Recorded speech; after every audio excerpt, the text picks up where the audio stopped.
this on. Okay, so did anybody come to Julie's class? Was that this week? Okay. Before I forget, she's starting her whole business planning series in October. So the month of October, every Wednesday, will be a class in here associated with her business planning to help you prepare for 2020. So this may be your last regular business meeting for a while, which is why we're going to end it on a bang. 2 weeks ago, what did we ask you to do? Track your morning, right? Did anybody actually track their morning? Okay. You know, I told you you didn't have to share it. I just wanted to see if you actually did it, because hopefully today will help you understand how to use some of that.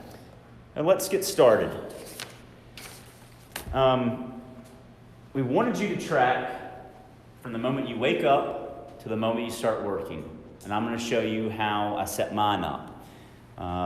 Because in a world of constant connectivity, the day can quickly get away from you. And before you realize it, someone's already invaded your calendar and taken over your day. And now you're caught in the whirlwinds of life. And so today I want to teach you how to automate your mornings so that with creating daily habits, it'll prevent you from overthinking and help you perform at a predictably high level. And it's all about daily rituals. This is our goal today. And number 3, everybody likes to be put in a physical and mental groove. A couple of quotes that I want to leave with you. Again, what we're talking about is from Laura Vanderkam's book, What the Most Successful People Do Before Breakfast. And so I'm stretching that a little bit to what you do from when you wake up till you work, because some people do actually eat breakfast. And if you have family, children, there's a lot of things that happen during that time that don't give you much time to change your schedule. So, I love this book. You'll never find time for anything. If you want the time, you have to make it. It doesn't just happen. And I feel like real estate, that's like the motto for real estate. As soon as you start responding to your emails and talking to your clients, you are in an endless cycle until you cut it off at the end of the day. So we're going to talk about morning rituals. And we're talking about the time of day when you have the most control over your schedule. Because if you wait until the end of the day to do meaningful things, it probably won't happen.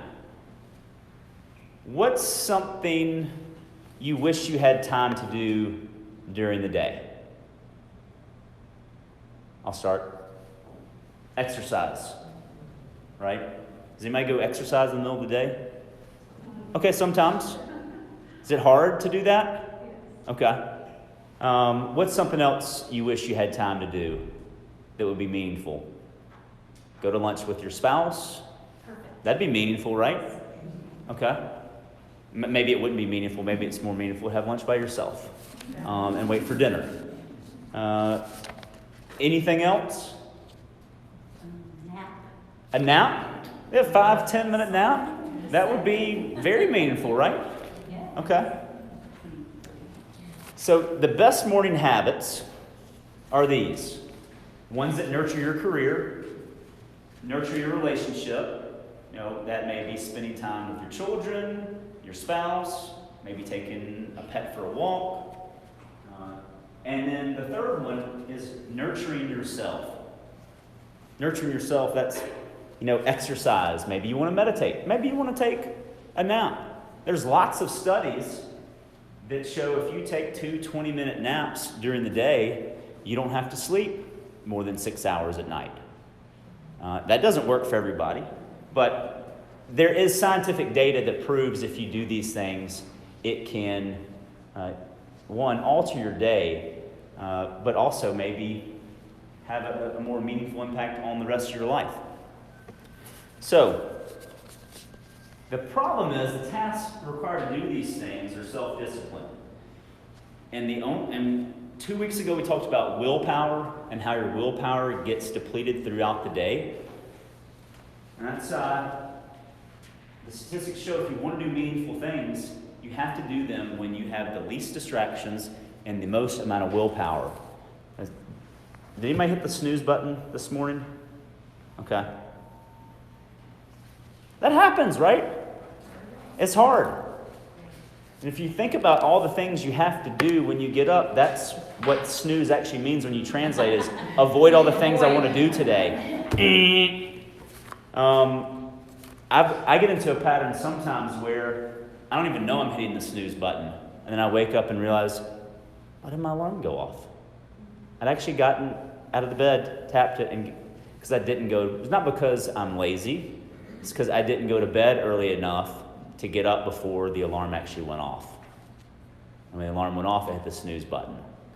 And that kind of sets your whole day. So, we talk about things that are difficult to do during the day. I want to share one more fact with you. People who work out in the morning sleep better than those who exercise at other times during the day. Does anybody know why that is? Is it the energy that you create later on? Very close. Okay. The endorphins or whatever those things are. Closer? Yeah. The body releases stress hormones when you wake up, and working out in the morning counteracts those hormones. So working out later in the day gives stress hormones more time to take effect.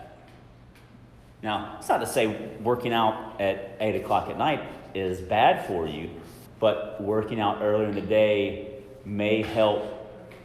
Maybe you don't need to run 3 miles to release all the stress. Maybe you need to run 1 mile in the morning or do less. So, how do you make over your morning? This is going to be fun. I'm going to show you how we do that. And you already did one of them. You track your time. There's 5 steps. So you track your time, and you remember, I tracked my time.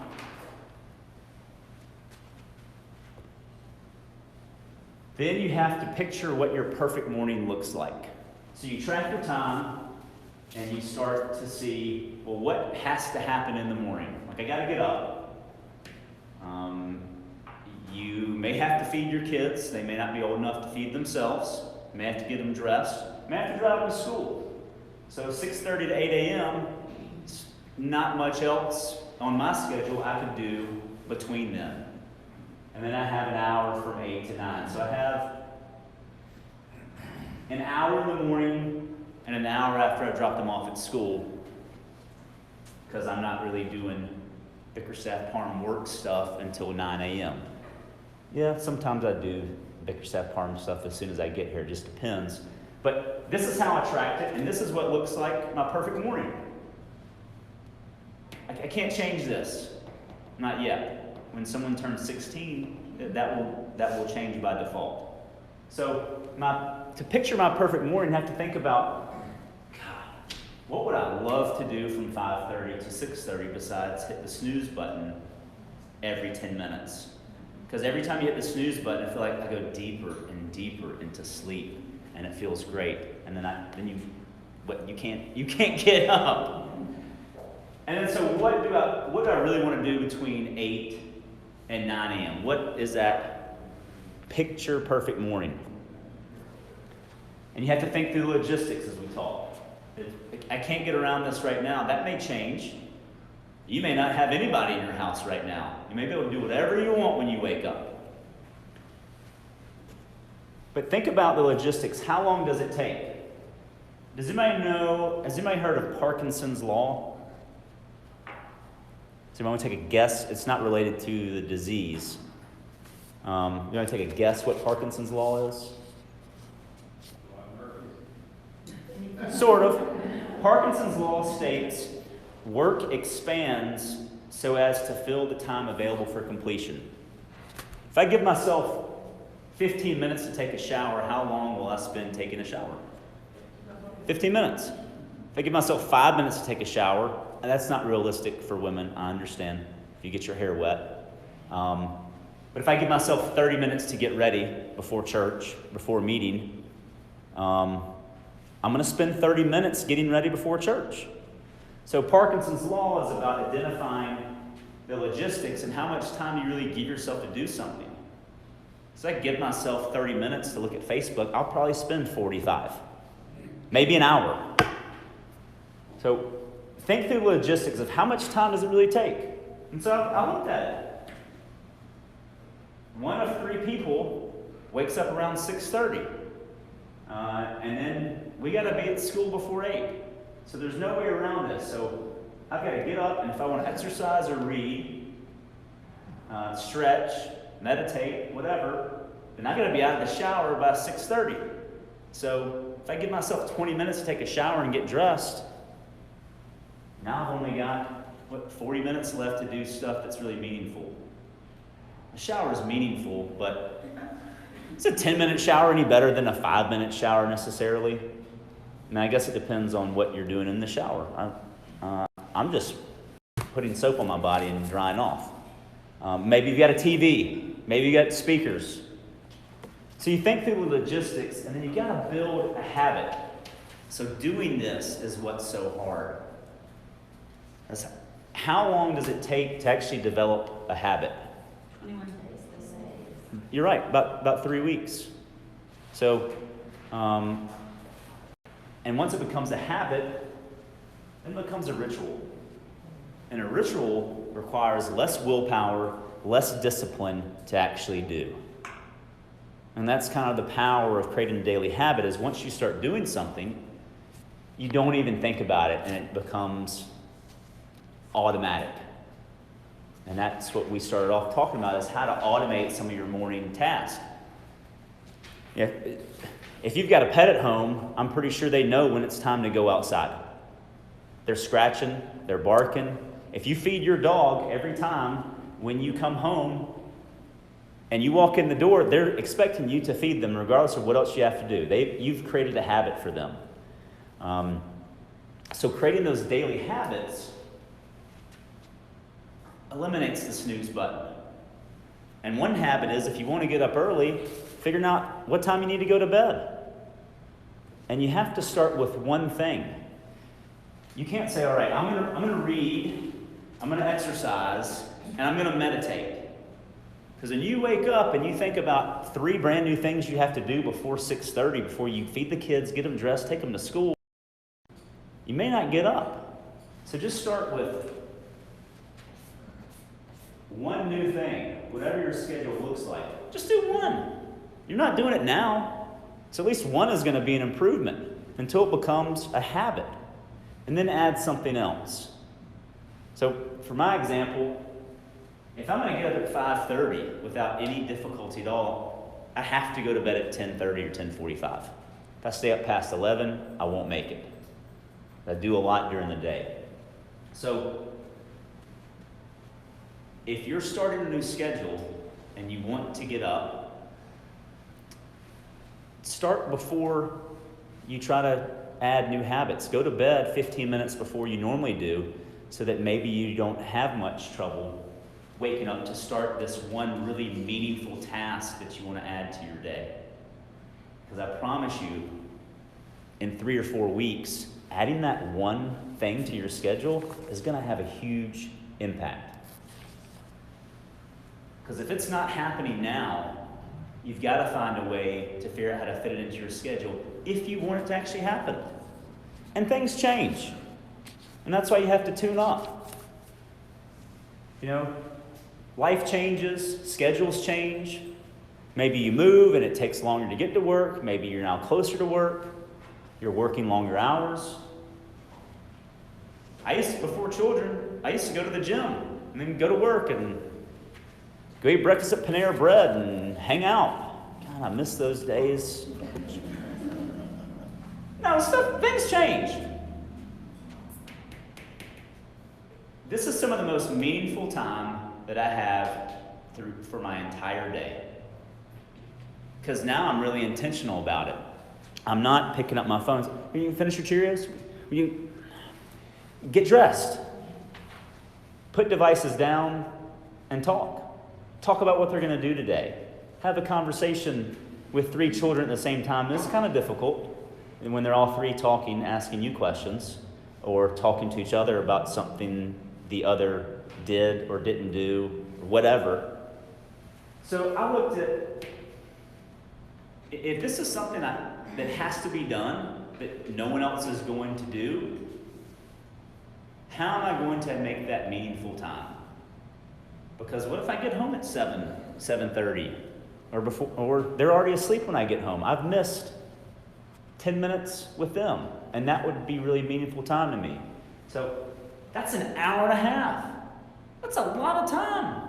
Maybe you want to sit with your spouse and just have coffee and talk for 5 minutes before the day starts. That could be really meaningful. It sounds silly. If you want to see something really silly and meaningful, Soul Pancake is another YouTube channel. Y'all may follow their Instagram posts. And this is something we did at one of the Maestro leadership seminars I attended. And it's how to create more intimacy. And I don't mean in the way most people think intimacy, but to just sit across from your significant other and just stare into their eyes for 5 minutes and not say anything. Watch that video. It sounds crazy, but I had to do it to a total stranger, to another man. I had to stare into the eyes of a man for 5 minutes that I had just met like the day before, and sit, like our knees are almost touching. But after 5 minutes, I felt like he was my best friend. It's the strangest thing. I say that because when's the last time you stared into someone's eyes for 5 minutes? Most people never have, right?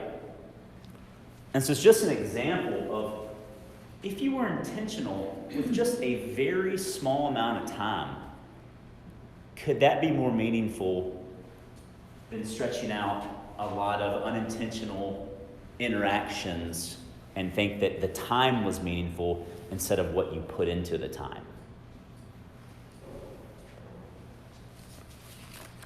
So, whenever you make over your mornings, you can make over your life.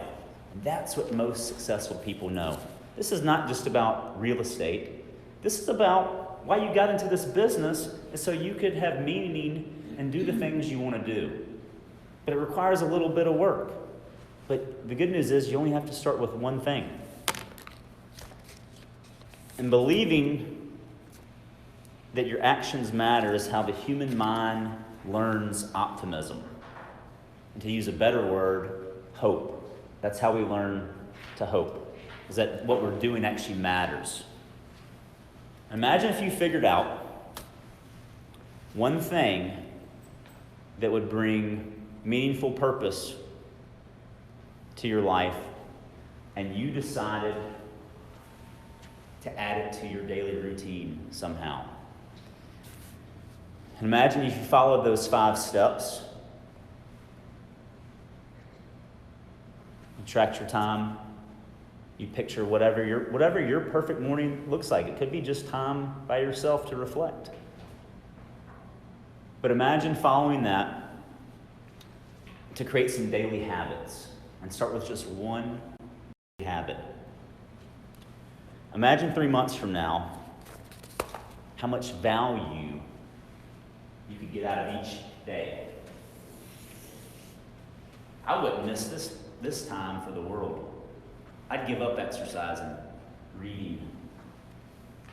But the laughs we had on the way to school today was hilarious. I don't even know what we were laughing about. The radio wasn't blasting, and we were making, I know we were laughing about. One of the horses got out this morning, and I didn't have time to put it back in the pasture, and I tried to explain to them why the horse was not going to run away and leave the neighborhood, because that was the biggest fear. That's actually one of my hopes and dreams, is that it does run away and leave the neighborhood. But I did not share that thought. Had we just blasted the radio and listened to whatever playlist we created, we would have just driven to school, gotten the routine. And so that's why I say little things can bring a lot of value and meaning. So think of how 3 months from now, if you had one daily habit, how much more you would get out of the day than what the day is taking out of you. It just starts with one thing. So I appreciate y'all being here today and hope y'all found meaning in being here. I appreciate y'all being here.